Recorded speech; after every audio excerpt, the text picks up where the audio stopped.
Hello and welcome to the Missed Q. I'm your host, Ricky, and I have a special guest with me today, a longtime mentor, my dad's best friend for many, many years, and he's been an actor, director, writer, Rod Lockman. Welcome to the show. Ricky, thank you very much. Pleasure being on here. Watch some of your stuff. It's nice. Thank you.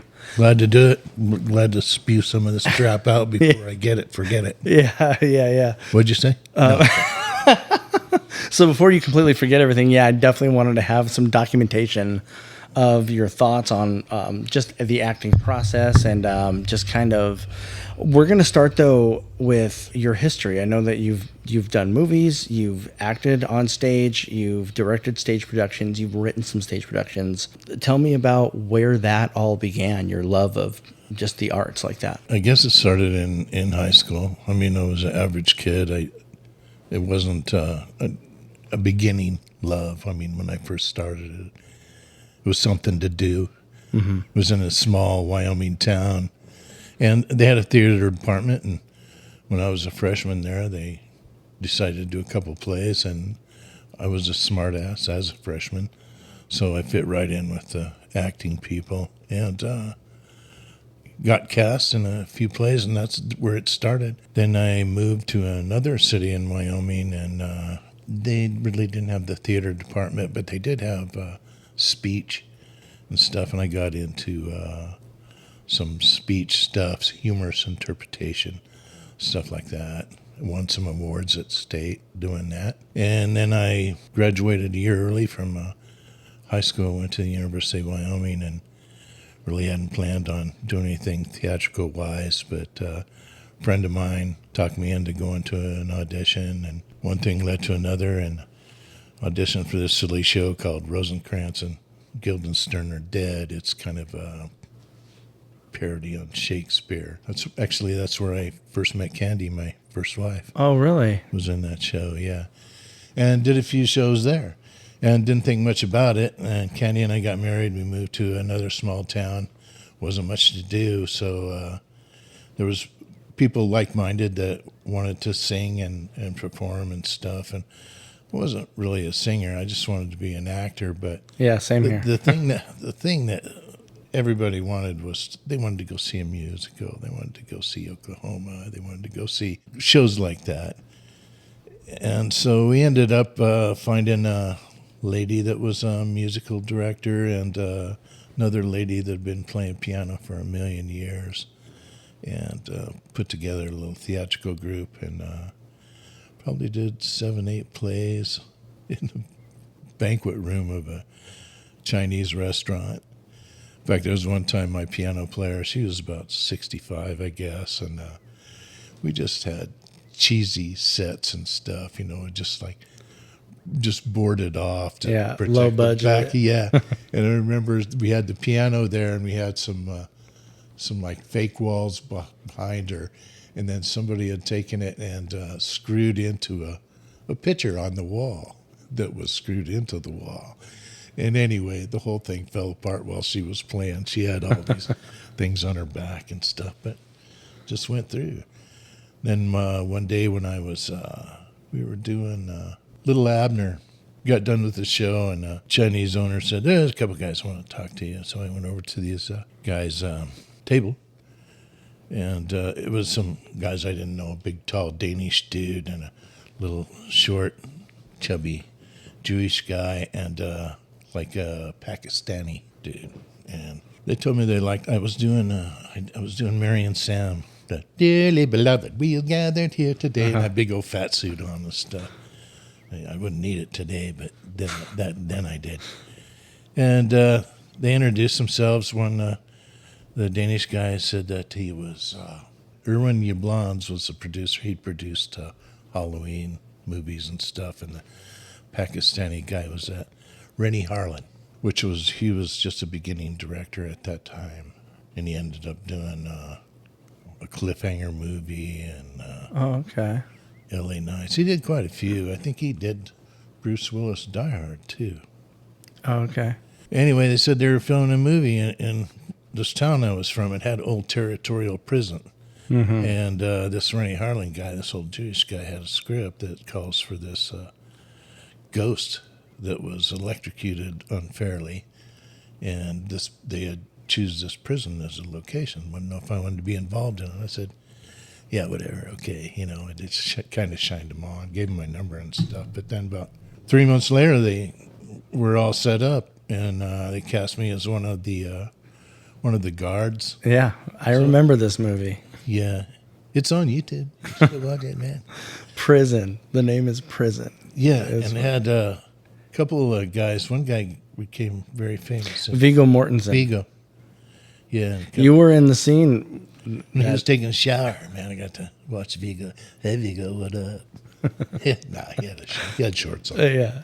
Still, though, I do remember that scene, and I remember your death scene in that. Yeah, I got chased down a cell block and then dove over, or it threw me over a third tier of the prison. Yeah, they might have had the Wilhelm scream in there, too. I'm not sure. Yeah, no.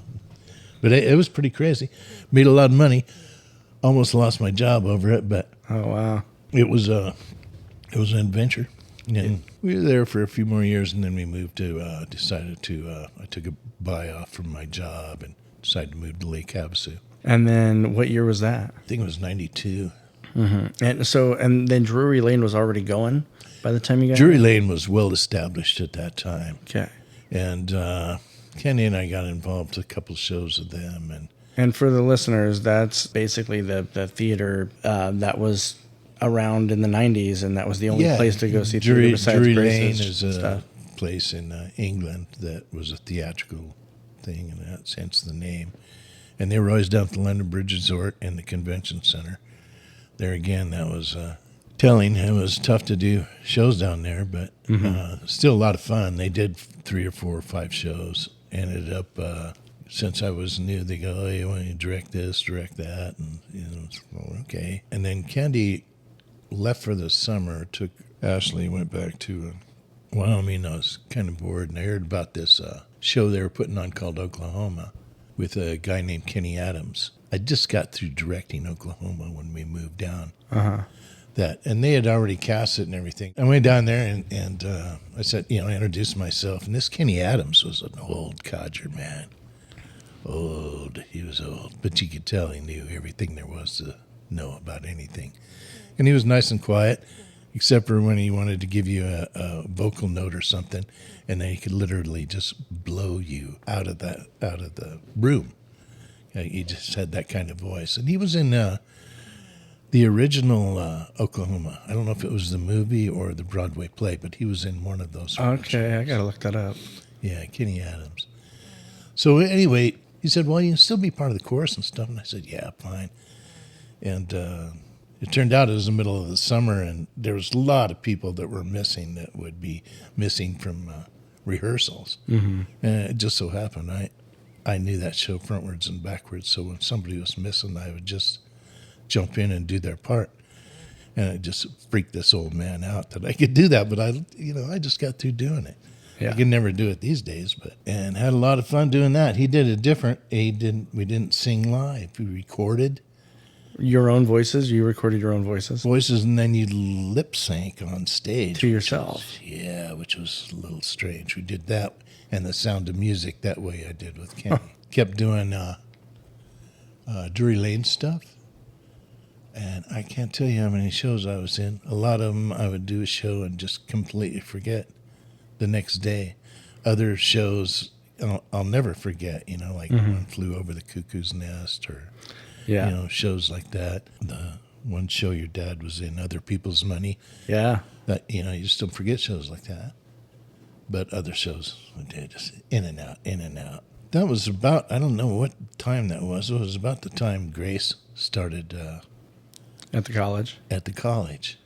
That was about 98, 97, 98? Yeah, could have been then. I ended up doing some shows with her.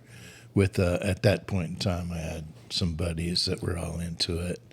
I mean, your dad was into it. Yeah. Weldon Boys. Well, you're the one that really got my dad into it. My dad said that I think we're bartending his wedding. Yeah. Back in like 95. Yeah. And you basically...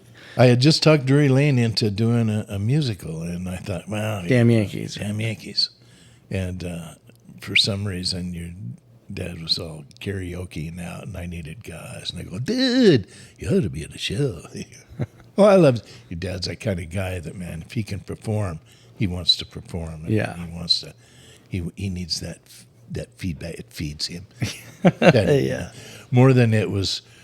Oh, I did this because of me. He did it because of the audience, and he wants that reaction from the audience, which was great. You got to have that. You got to have 50-50, but he had it probably 80-20. Yeah. He loved it. He just loved riling up the audience and going, Yeah, they go, what'd you think? What'd you think? Yeah, I go, yeah, it was great, buddy. You did good. You did good. Now shut up. So I ended up doing some shows with Grace, and then she asked me if I would consider doing some teaching at the college. And so for like 3 years, I think I taught beginning acting and theater production, non-musical. Yeah. And we did some crazy shows there that I enjoyed. Never forget. Yes, In actually. fact, this shirt's from 2001. Yeah, that's Fools, right? Fools, yeah, that's a Russian for fools. Oh my gosh, actually in the very top corner there up on that pot shelf is the poster for Fools. Right over there is my dad's poster for God's Favorite. Oh yeah, Got to keep the classics, man. yeah. There were some classics there, and yeah, God's Favorite, a So- good man. Yeah, a good man. I love a good man. I would love to do that one because there's different roles. Like there's plenty of roles that I think I could play that would be so fun. Like, Yeah. no matter what. Yeah, It's just one of those things. I have that on VHS. You do? Yeah. Yeah, I got to make a copy of that. I had a friend here about 10 years ago that was had stage 4 cancer, and he was a big theater guy from the town I came in, and he lived in this really small mountain town, and he wanted me to come and direct a play. Didn't want to do it because it was like a town of about 800 people, but I loved him, and I did it for him. Got down, and he ended up going to Mexico for some cure thing, and I was like left there by myself, and there was really nobody that auditioned with the exception. I did grab some high school kids and stuff, and I had it pretty much done, and then a couple kids faded out. I ended up like cutting 2 parts out and doing 3 parts myself or something. Yeah. It was a nightmare. Yeah. But we did it. Got free pizza. So And what's worth it? Actually, you kind of had to do that for A Good Man. I remember you directed that, and there was, I think, opening night. There was an actor from Kingman Yeah. who was driving out here, and he like had car troubles or whatever. But this was back when not everybody had a cell phone, and yeah, I had forgotten about that, but yeah, I remember it now. you were frantically just learning all of his lines, and he was at the top of the show, first character you see. Yeah, I tell everybody about that show. It's definitely one of my favorites. So did you get like, how did you choose those shows back then? Like, did you get free reign or to like pick your comedies? Because you picked Fools, God's Favorite, A Good Man. Those were some outlandish comedies. Well, there's two major, like I said, there's 2 major companies that distribute scripts and stuff, and so they have catalogs. So I'd go through the catalogs and say, I'm looking for a comedy with 4 to 6 characters, 6 to 8 characters, or whatever. Mm-hmm. And I would buy a perusal copy and read it. That's how I came up with all of the ones that and people recommending things to me, and like one lady recommending 21A. I'll never forget it. Yeah, your one-man show. That was great. I worked backstage for that one when you did it. Yeah, I ended up. Yeah, that was the second time I'd done it. Yeah, that's nuts. How many characters did you play in that? I think there was 7. 7 people on a bus driver and the 6 passengers. Yeah. Well, 5 passengers, and then one of them gets on the bus to rob everybody, right? Well, he robs everybody on the bus. Yeah. So yeah, and it was a nightmare, and it just like it drained that show drained you. So, like, what's your drive for when you were like directing so much? And because we all know how much work any production can be, and you just kept like doing them one after another. Like, what was the drive for you? I guess I enjoyed the part of being somebody else other than myself and being able to pass it off as sustainable or real to other people. I enjoyed that. It didn't depend on. It depended on what it was. Sometimes you had to get stupid, like when I did One Flew Over the Cuckoo's Nest, and I did Billy, and he was a stutterer and stuff, and I wouldn't talk to anybody for like an hour before the show, and just try and get stupid. Yeah, that's a show that you definitely, all the characters have their own things. I mean, you definitely got to get in the mindset. My dad played the chief, and it was like he didn't say anything. Not really. I think he had And knowing him, he was talking to everybody right before the curtain went up. yeah, he talked so well with his eyes, the big chief. He rocked it, man. Yeah. Through a toilet, through a window. Dude was an animal. My dad? Well, The chief. I was like, yeah, the chief. man, those are the shows I wish we had an opportunity to do. Yeah, musicals are where it's at, though. And just I'm not that musically inclined to do it. So You know what? You always, like, no matter what, you always ended correctly. It baffled me every time. It's like, how in the heck does he do that? You were Professor Callahan in Legally Blonde. yeah. That's a very, like, talky song, but you're talking in rhythm. So, See, and that's one I've completely forgotten. yeah. You just did a lot of off-the-wall stuff that I wish I had the opportunity to do now. But I grew up watching you and my dad and Mylabar, all of those people doing all that stuff. So I'm glad I got to grow up watching. And I ended up doing a couple non-musicals with you. We did Noises Off. Yes. That was nuts. Sarah on the ladder.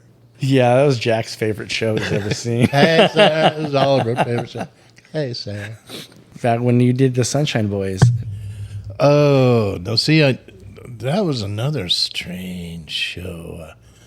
I don't think I was supposed to be in that or what. I can't remember how that happened, but that was me. Yeah. That was phew. That was tough. Sunshine Boys.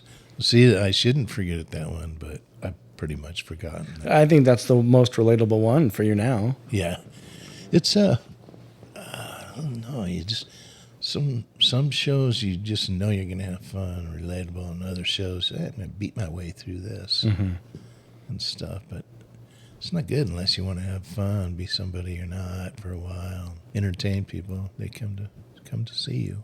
I've always looked to you for advice on characterization throughout the years. And I mean, even earlier this year, I reached out to you about a character. So first of all, thank you for all of the years of advice on how to tweak jokes and get laughs and stuff like that. Your last show you did was Young Frankenstein, which actually wasn't too long ago. Yeah, it was, And you played the hermit.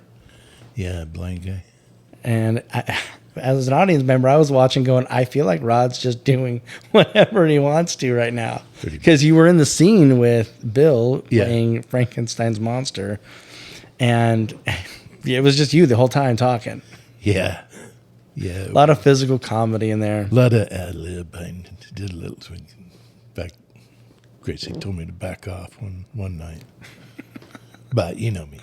Yeah. It's not you if they don't tell you to back off a little bit. I know when I was blind, I was feeling Bill, and like, oh God, if you were 3 feet shorter, you'd be my ex-wife, and stuff like that. It's not in the, but it's Mel Brookish. I mean, Yeah, exactly. so it fits right in. That's what I thought. Anyway, Yeah. So, like, what's been your favorite writing, directing, or acting? Do you have a preference? it all comes. I've had pluses and minuses. There's a couple shows that I'm really proud that I was able to direct. One was Steel Magnolias, believe it or not. It was a great show, and I know that casting-wise, I just watched it. I had so many people audition for that because it was such a well-known show and stuff. Yeah. So I would take breaks and just let these ladies talk, and I would just watch them and see how, who interacted with who and stuff. And out of Like that, when you were casting it? yeah. So that was kind of the method of casting there. Yes, it exactly was, because these people were only like 4 or 5 girls, and they were together the whole time and stuff. So they had to have some type of a relationship that or bond that, and that was the easiest way to know. You could tell who hit it off with each other and stuff. Yeah. So you're looking for that chemistry right off the bat. Exactly, and that made it easy, and it turned out to be a great show. Yeah, it was that's great, man. That's a chick flick right there. Yeah. One of your favorites. That's awesome. That's cool. I like the small casts and when you have people you can work off of and trust. Acting wise, God, I've had a bunch. I'm glad I got to do that. I probably never would have done if it wouldn't have been for Grace choosing her shows and stuff. I would have never done nothing in Cats. I would have never chosen. Oh, Cats. yeah. You played a couple parts in Cats. And I'm so glad I did. You know? Yeah, you played Bustifer and Gus the Theater Cat. Yeah. It was perfect. Yeah. You didn't have to do all the dancing that we all did. Exactly. I just had to be chubby and old. That was me in a nutshell. But I'm glad that, I did that. And like I said, One Flew Over the Cuckoo's Nest. And like you, I've had the opportunity to do the MC, Cabaret. Done Cabaret 4 or 5 times. Done Oklahoma 4 or 5 times. There's a lot of them I've done. When did you start playing Herr Schultz? It's been a few times you played it. Oh, yeah. It's been the last 3 or 4 times. So I did the MC once here, and that was for like Drury Lane. And then MC for a group for a college thing, and once in a small town in Wyoming. That's because this lady that was funding us was her favorite thing. Yeah. So we did it. I would have much rather done the Unsinkable Molly Brown, but whatever, man. They're doing that. They should do it. It's a great... I played in that one, I don't know, I played 3, 4, maybe 5 different characters. Even the Chinese guy on the lifeboat at the end. Just, we all gonna die. Because I just didn't have the people. And so I knew the play, so I just, screw it, I'll go do it. Yeah. And it was that type of thing, but it's all an experience. It's all, what you got. Yeah. You can hear Greg Staples from the back of the house just laughing. Speaking of Greg Staples, it's people like him and his wife that make it all worthwhile for people like you and me because they enjoy it so much and appreciate it so much. Yeah, when you look out in the audience and you see those people who are really invested in the story and they care about the characters. I was thinking about, I just have random shows popping into my head now. Camelot came up yesterday in a recording with Darren and Barbara Hunting. Yeah. Camelot was what did you think of that show? You had to deal with the big dog, right? Yes. It was good. I didn't do too much. Those kind of what did I play? A wizard or something? I played a wizard. You played Merlin in the beginning, and then you played King Arthur's. Yeah, some other, like a hunting buddy or something. Yeah. Yeah. And you were always looking at me, Mordred, and you were like, didn't trust me or whatever. That great big Pyrenees dog, yeah. Yeah. I do remember now that you bring it up. Yeah, and you played one of the gangsters in Kiss Me Kate. I've seen you do that. Yeah, that was another one that was like an emergency thing. It ended up having to emergency direct it or something. Yeah, and then a funny thing happened on the way. Oh my God, Kiss Me Kate. Yeah, that's right. You did have to step in at the last minute. Jack is still so traumatized by that whole show. The Pepsi incident. Oh man, you directed A Funny Thing Happened on the Way to the Forum. Yeah, at least one time was Steve. Steve's a natural. You know that. Oh yeah. His comedic timing and his wit. He can make the most boring dialogue just come to life Yes. with his delivery. I'm so lucky I got to. I was growing up watching people like you and him and my dad, and just they were character actors. Jason and Jerry. Yeah, there was some great people, and then Grace Ann would bring in some really awesome people like Scotty and people like that. Yeah, because you worked with Scott Dreyer when you did Mushnick in Little Shop. Yeah. Yeah, that was the last time we did Little Shop. They're doing it again. Jason's directing it. Oh, that'll be great then. I like that even though she's repeating shows, she's delving out directorial stuff, going, oh, Yeah, I'm not that's like, good. yeah, like Lauren did Elf last time that it was done. So there was obviously some changes, but you've also written some Yeah. stuff that one of them that I've been in, which was Remember When. So Remember When, Yeah. basically, what was Remember When about in a nutshell? Well, Remember When is just a nostalgic look into the past. Golden Age of Radio. Not only radio, but TV and film and stuff. And I wrote it to begin with back in Wyoming, and by the time I was done, I had 7 or 8 different versions because groups would ask us to do it for like a convention or something. Like the VFW asked us to do Remember When at a convention. So it was great. I just went back in archives and would find patriotic commercials, patriotic TV shows. Yeah, you had it was basically like watching a live Yes. radio That's what we show. did. That's we pounded it on. And there were commercials, 7-Up commercials, Texaco. Take some X tonight and sleep. Yeah. Stuff like that. Yeah. And that's how we did it. Kaka, Kaka, on your radio. Yes, we had a great time. But like to do it for the VFW. One time we did it for a rodeo thing, so it was country western, and so it flip flopped all around. Yeah. But I was just thinking about Greg Staples, how he was in it, and he did that Better Dead Than Red. yeah.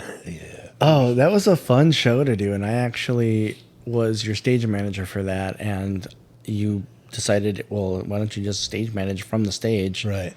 and handle everything and whatever, so I got to basically just be in the show still. Yeah. And like there was the part where you slapped Jerry, but I had like a rubber chicken in front of a microphone with a stick. Yeah, we did And early when you sound went to do effects. that, I slapped the chicken. It was great. The cheesier, the better. Yeah. Because that's what they remember. Oh, yeah, I remember him doing that. Yeah, it's just that stupid stuff. That's hilarious. And it was corn. We did takeoffs on Dragnet and Lone Ranger. Kimosabe. This trail looked very fresh. That's amazing, Tonto. How can you tell this trail is fresh? Tonto step in number 2. Mess up moccasins. Yeah. But people loved it, and we did that a lot. And I brought it down here, and I think we did a couple times in Havasu. It was fun. It was definitely something, the type of thing that you don't get to do a lot here nowadays. Yeah. It's more like more of a variety type thing. Yeah, and it is a chance for people to display their talents because you have the jingles in the middle. You have the whole show opens with like Get Your Kicks on Route 66, and then like Java Jive. Yeah, man, I just appreciate that time period and the history there. So it was really cool to be a part of a show like that. Yeah, and like I say, it's one you can put together pretty fast if you got the people and the characters, though, these days, because most of this stuff happened when you guys were still dreams, in the 50s and 60s and 40s is when most of this material came from. So you have to realize if you're going to perform that kind of stuff, what was going on, what the feeling was in that day. And yeah, turned out had a lot of fun with that show. Yeah, I wrote some crazy crap there, where I end up writing most of the writing that I did came on a railroad engine on my way to Green River, Wyoming, from Rollins to Green River on an engine working, and sometimes it takes 7-8 hours to get 130 miles. So had plenty of time on my hand. I'd sit and write, think crap up. Yeah. So any like memorable roles that have been your favorite that really resonated with you, like emotionally? I've come to appreciate Gus in Cats.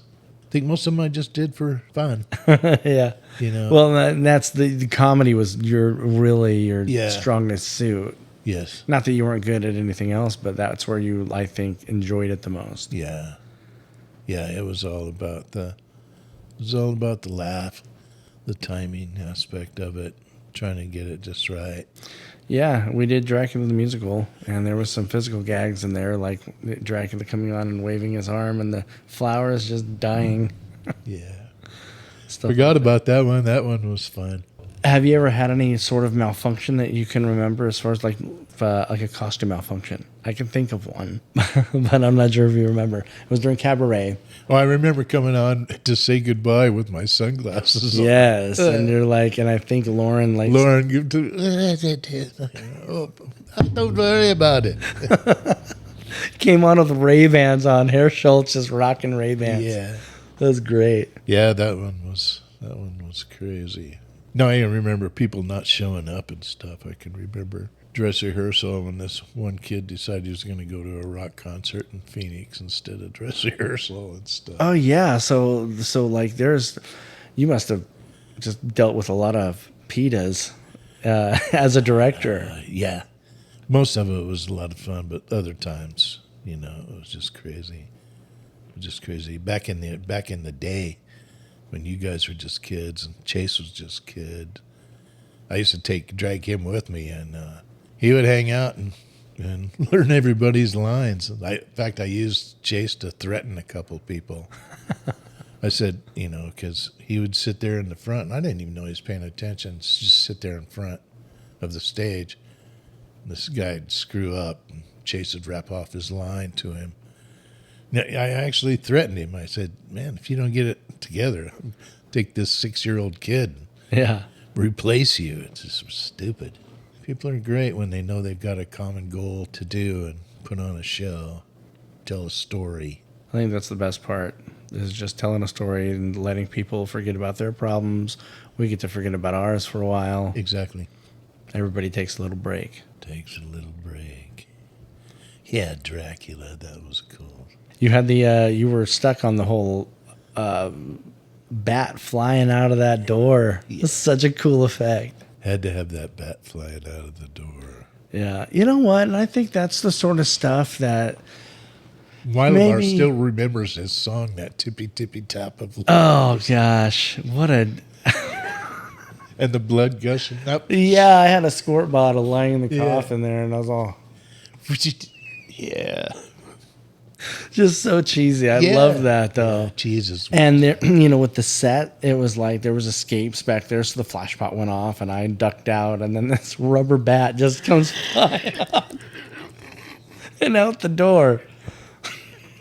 Looked super cheesy. You could see the fishing line shining in the light. One time I know he came up doing good, and then he hit the door edge, the door side, and down. We just he crawled in. Oh my gosh, that show was so good. Looking up in the mirror when people were checking their reflections, and their headshot came up because it was a false mirror, and then I went up and it was just a blank piece of paper. Yeah. Oh, just stupid gags like that. Yeah. So, are there any? I know that there's been shows that you have wanted to be seen done. Yeah. In this town. What do you want to see the theater do? Like to introduce to new audiences and things like that. Like I know Finian's Rainbow was a big one for you. Yeah, and it probably still is. I love that show so much. It just had beautiful music in it, and I think the reason probably stayed away from it is because it had all the black characters, of which we were kind of lacking at that time. I don't think we would be today. Great music in it, and a really great story, and a funny character, Og, the leprechaun that's getting big because he can't find his gold, and 3 guys that turn into black guys from a wish. This stuff, Finian's Rainbow, and you said The Unsinkable Molly Brown. They're doing that one, yeah. I had a lot of fun doing that one. You always talked about a show called Sugar. Yeah, and I don't know why it's not been done, because it's famous for a movie, the movie with Tony Curtis and Jack Lemmon and Marilyn Monroe, and is it Something Like It Hot? I think it's that one. Anyway, it's about 2 musicians in Chicago. It's just like the movie, and they are looking for work, and they get this lead on maybe to get a job, and they go into this garage, and they're in the same garage as the same Valentine's Day massacre is happening. And they watch all these gangsters get mowed down. And they freak out. And so they escape, but they know the guys know that they saw them and stuff. But they can't figure out what they're going to do. But they see this deal at the agents thing that this female band was looking for players heading to Florida. So they dress and drag and join this female band who Marilyn Monroe has to be the lead singer in. They're on their way to Florida in a train. So some of the does take place in a train. That's pretty good. And one of the male leads who's dressed in drag is falling for the Marilyn Monroe character, and the other one, Jack Lemmon character, he's just being a silly old fuddy-duddy lady. But when he gets to, when they get to Florida and they start performing there, this old rich guy falls for him. And so they end up not trading, but using the one that's fallen in love with Marilyn Monroe uses the old rich guy's yacht and stuff because he went off on her that he's all rich and stuff, you know. He goes from dressing in drag and playing, and then he'll come and dress all rich and stuff. And Oh, wow. So it's crazy. Yeah. You don't see some like a hot. Anyway, it's just hilarious, especially these two guys walking around with big bass and in dresses and stuff. Yeah. That was my first encounter wearing a dress, and it was airy. Didn't you do Cinderella Meets the Wolfman? Yes. My dad did that. I remember my dad. I found a dress. Cinderella Meets the Wolfman was like written on the box or whatever. I didn't know what it was at the time. It was a big giant one?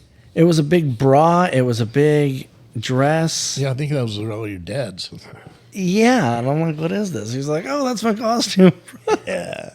Actually, I'm going to cut that out. That makes my dad seem like a cross-dresser. No, it was a costume, yeah. The bra thing, I don't know why he wore it to the bar, but whatever. Oh, man, yeah, just that kind of off the beaten path stuff. You know, when I was doing Drury Lane and stuff, that's what I wanted to do. My mindset was, well, everybody knows these, like... Rogers and Hammerstein and... Yeah, and even... they did Guys and Dolls there, I think. Yeah, and even the, like, Arsenic and Old Lace. Ugh. And, you know, shows like that. And so I would try and pick these off-the-wall ones that nobody ever really had heard of that I found kinky in some way. Yeah. And I think it's been great to watch. And it's a shame, I think, when the audience doesn't go to a show because they're not familiar with it.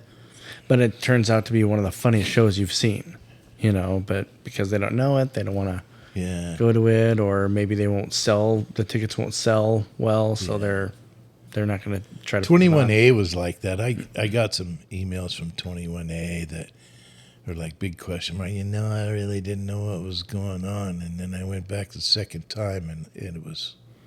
It's one of those shows where you got to kind of see it twice. Yeah.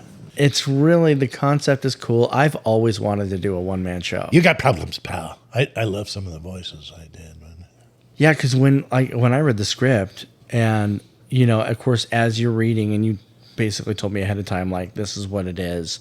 And so in my mind, I was trying to layer everybody in the scene, and I'm like, this is hard to follow a little bit, but it's brilliant. Yeah, all about 15 minutes on a stupid bus in Minneapolis. I mean, 21A is a real bus. Mm-hmm. Crazy. Gosh, man, I think that's about it. Is there anything else you'd like to share? No, I'm glad that Grace has been able to do what she's been able to do and keep things going and stuff. It seems like she always has a great group of people that have been with her forever and surround her and give her that support, but she always has a new following coming up that weren't even born when I did shows for Grace. So I find that, great. Yeah. Next generation, Yeah. on to the next. Yeah. Well, thank you so much for being here on our show. And Yeah, I wish I could have remembered more. I know there's more out there. Maybe do a round 2 one of these days. Maybe we'll do a round 2. Yeah, that sounds good. Awesome, man. Well, thanks a lot. No problem. Thank you. All right. Thanks, guys, for listening. And just like that, we're at the end of another fun-filled episode of The Missed Cue. We hope you loved the conversation as much as we did. Feel free to share your thoughts, ask questions, or simply say hi. We can't wait to hear from you. Don't forget, you can always catch up on previous episodes and keep up with us on social media. You can find us on Facebook, Instagram, TikTok, and YouTube. And we'd love for you to be a part of the Missed Cue community. A big thank you to all of our listeners for tuning in. Your support means the world to us. We'd appreciate it if you could subscribe, rate, and leave us a review. Until we meet again, remember, there's no excuse for a missed or late cue.